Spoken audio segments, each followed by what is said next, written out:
Hello বন্ধুরা, রুবিস kitchen চ্যানেলে সকলকে জানাই স্বাগত। আজকে একটি নতুন রেসিপি নিয়ে আপনাদের সামনে আবারও হাজির হলাম। সুজির হালুয়া রেসিপি।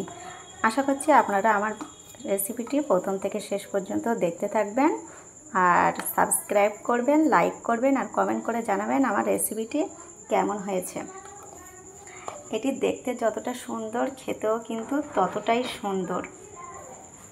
আশা করছি আমার ভিডিওটি অবশ্যই প্রথম থেকে শেষ পর্যন্ত দেখবেন।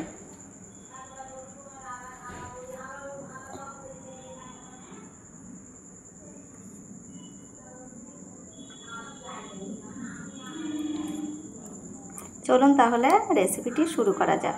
বন্ধুরা, এখানে কড়াইটা চাপিয়ে দিয়েছি। আমি প্রথমে এখানে কিছু ড্রাই ফ্রুটগুলোকে ভালো করে ভেজে নেব। এখানে আমি ঘি দিয়ে দিচ্ছি 2 চামচ। আর এখানে ড্রাই ফ্রুটগুলোকে আমি ভালো করে ভেজে নেব।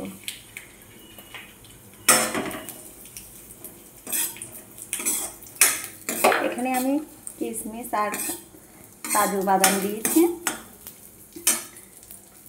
আর কিছু বাদাম আছে, এগুলো আমার কাছে ভাজা ছিল, আমি টুকরো টুকরো করে নিয়েছি। এগুলো আর ভাজবো না আমি এখন। আপনারা যে সমস্ত ড্রাই ফ্রুটসগুলো দেবেন অবশ্যই ঘিতে ভেজে নেবেন।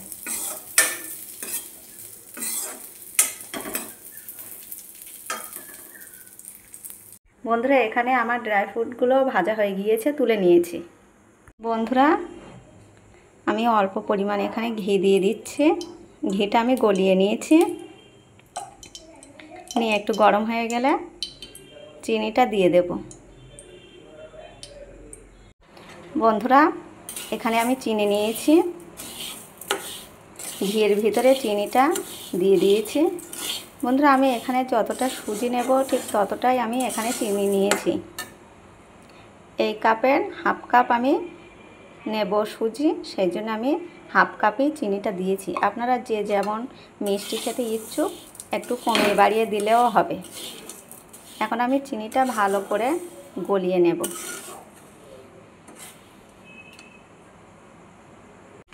বন্ধুরা দেখুন, এখানে চিনিটা আস্তে আস্তে গলতে শুরু করছে।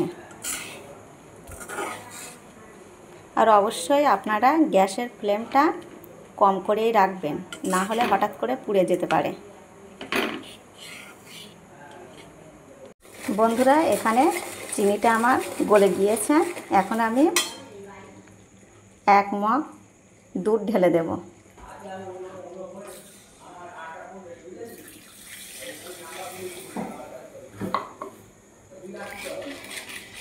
বন্ধুরা, ঘিয়ের ভিতরে চিনিটা দিয়ে চিনির রসটা বার করলে খুব সুন্দর একটা কালার আসে। এখন আমি এটাকে একটু জাল করে নেব। বন্ধুরা, আমি যেহেতু হাফ কাপ সুজি নিয়েছি তার জন্য আমি এখানে 2 কাপ দুধটা দেব। আপনারা চাইলে একেবারেও দিতে পারেন, পরেও দিতে পারেন। আমি এখানে একেবারেই দিয়ে দিচ্ছি।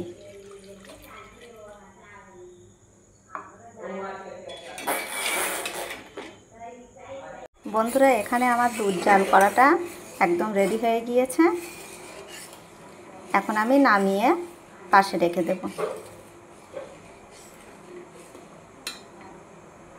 বন্ধুরা, এখানে আমি আরেকটি কড়াই নিয়েছি। কড়াইটা গরম করে নিয়েছি। এখন আমি হাফ কাপ সুজি ভেজে নেব।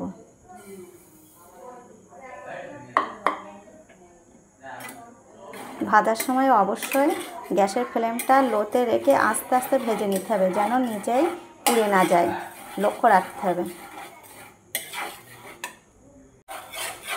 বন্ধুরা, দেখবেন অনেক সময় ভাজার উপরে কালারটা ডিপেন্ড করে। আমি একটু হালকা লাল লাল করে ভেজে নেব, তাহলে দেখতে খুবই ভালো লাগবে।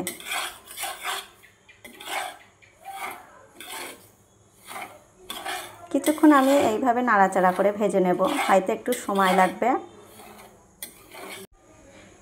বন্ধুরা, এই ভাজতে ভাজতে আমি 3টে এলাচ দিয়ে দিচ্ছি।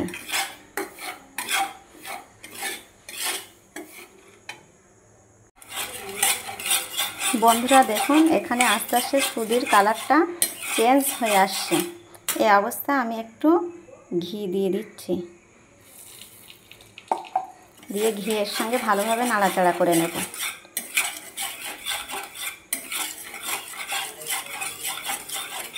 এই অবস্থায় ঘিটা দিলে ফ্লেভারটা খুব সুন্দরই আসে।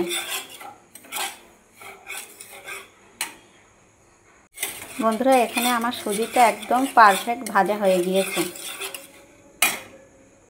বন্ধুরা, এখানে যে আমি চিনি আর দুধটা রেডি করে রেখে দিয়েছিলাম, এই অবস্থায় আমি ঢেলে দিচ্ছি।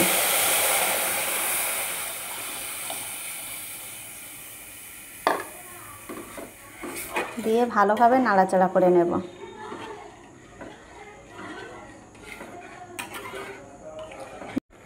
বন্ধুরা, এই অবস্থায় আমি একটু স্বাদ মতো লবণ দিয়ে দেব,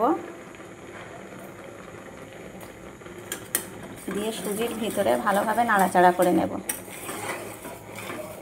সুজিটাও ফুটতে শুরু করেছে।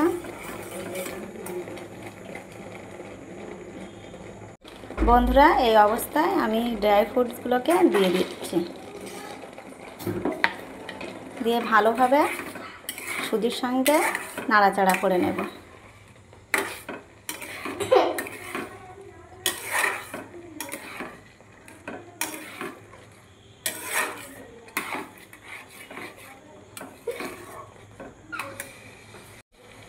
বন্ধুরা, এখানে আমার হালুয়াটা প্রায় রেডি।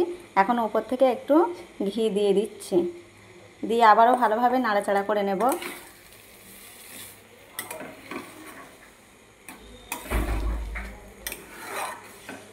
দেখুন বন্ধুরা কেমন হয়েছে, খেতেও কিন্তু দুর্দান্ত।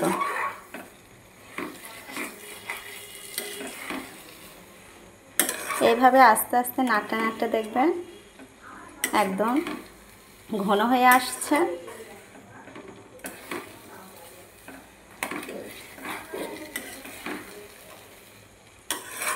বন্ধুরা, তাহলে দেখেছেন তো আমার রেসিপিটা।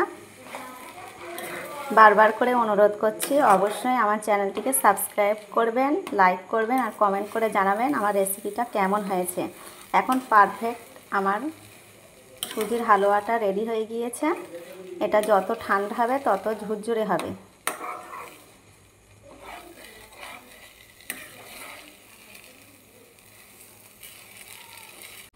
বন্ধুরা দেখুন, এখানে আমার হালুয়াটা একদম রেডি হয়ে গিয়েছে। আশা করছি আমার রেসিপিটি আপনাদের সকলেরই খুবই ভালো লাগবে। আর অবশ্যই আমার চ্যানেলটিকে সাবস্ক্রাইব করবেন, লাইক করবেন আর কমেন্ট করে জানাবেন আমার রেসিপিটি কেমন হয়েছে। আবার পরের ভিডিওতে দেখা হবে, ততক্ষণে সকলে ভালো থাকবেন।